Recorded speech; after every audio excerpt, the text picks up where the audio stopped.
কতগুলো শিশু বাচ্চা মারা যাচ্ছে।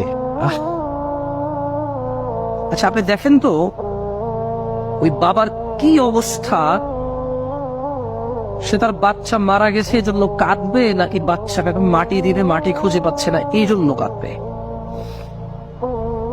মানে একটা মা তার ছোট্ট 2 বছরের শিশু সন্তান পানিতে ডুবে মারা গেছে, এই বাচ্চাটার মৃত্যুতে কান্না করবে, নাকি সে চতুর্দিকে কোনো মাটি চোখে দেখছে না যেখানে সে এই বাচ্চাটাকে দাফন করবে, এই বাচ্চাটার শেষ বিদায় দিবে?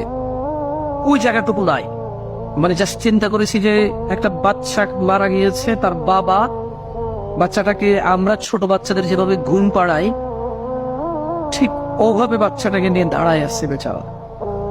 তখন আমি ওই ছবিটা দেখে আমি চিন্তা করছিলাম, ও আসলে দাঁড়ায় আছে কেন? মানে ও কি খুব, মানে ওর হৃদয়টা কি ভেঙে গেছে ওর বাচ্চা মরাতে, নাকি ও চিন্তিত যে বাচ্চাটা কোলে নিয়ে দাঁড়ায় আছে, ও এটাকে আসলে কিভাবে ও কবর দিবে, দাফন কিভাবে করবে, শেষ বিদায় তার কিভাবে হবে, কোথায় একে রাখবে?